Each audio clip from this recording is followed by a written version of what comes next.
Cinematography in both film and television is a field in which we have seen very little representation or opportunity given to black cinematographers. Today we will look at two innovative and amazingly talented cinematographers, Bradford Young and Keira Kelly. First up, we have Bradford Young. Bradford Young is an American-born cinematographer. He studied film at Howard University, and after graduating, he began his career in film by working as a freelance cinematographer for documentaries.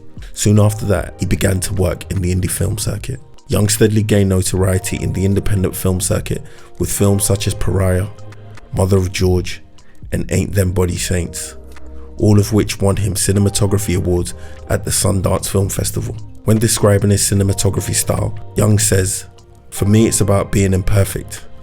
I'm not attracted to precision-orientated cinematography. I'm more interested in photography that has feeling." His style when it comes to lighting is to use a lot of natural light and ambient light in his films, and tends to shy away from big camera movements. He says, "I feel my cinematography is about being naturalistic with a subdued imprint in the way the camera technology and lighting are used." Young soon graduated onto bigger budget films, and in 2014 he was brought on as cinematographer for Selma.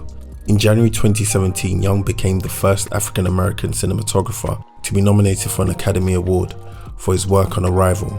His work on Arrival also earned him a Silver Frog Award from Camera Image and nominations for BAFTA and American Society of Cinematography Awards. Young tends to work on films which have personal stories, such as When They See Us, the Netflix miniseries. Young likes to work with directors that truly respect his work.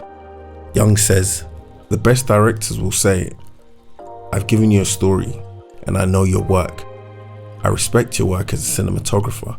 I've studied your work and I realize you are the only person that can bring that quality to this story, and I'm asking you to come participate with me in the process because I know you can bring something unique." In 2018, Young was hired as cinematographer for Solo, a Star Wars story. Young almost turned down the initial offer for the film, as it was not typical of the type of films that he had worked on. Before eventually accepting the offer, he sought out and consulted with members of his black and indie filmmaking communities to see if they thought he should do it.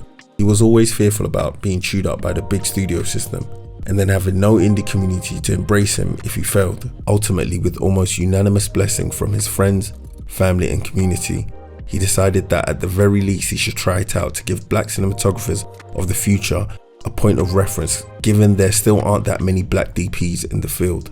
Young is quoted as acknowledging older black cinematographers such as Ernest Dickerson, Arthur Jafar, Malik Saeed as artists who lay a foundation for black cinematographers like himself. He said that he was trying to find the balance between making sure I am present but always being that voice in the wilderness that says, "There has been great work by African American cinematographers, and it's a shame those people who came before me and who have been my teachers were not nominated for awards." Next up, we have Keira Kelly. Keira Kelly is a Hollywood rarity, a female African American cinematographer in a diversity-challenged industry. Kelly has managed to overcome these hurdles to make it as a successful black woman DP in a very male-dominated industry. She didn't even begin in the camera department, but in electrical and lighting, learning the ropes and working her way up on non-union, low-budget shoots in New York, and then shooting dozens of music videos and documentaries. Kelly's big break came when she was hired by Selma director Ava DuVernay to shoot the critically acclaimed documentary 13th, which earned an Oscar nomination for documentary feature, a BAFTA, and an Emmy nomination for outstanding cinematography in a non-fiction program. This nomination made Kelly the first black woman to be nominated for this Emmy award. 13th examines the evolution of slavery into mass incarceration in the United States. Instead of the typical standard talking head interviews we are used to seeing in documentaries, Kelly worked with DuVernay and co-director of photography, Hans Charles, to create a gritty visual style, creatively framing subjects in visually interesting locations. When describing her work on 13th, she said, "While Ava didn't want the classic talking head interview blandness, she wanted artful composition, beautiful portraits in effect. There's no better example of this than the interview she shot with Angela Davis, the legendary civil rights activist. She says, we wanted to give her a hero background, to honor her role in history.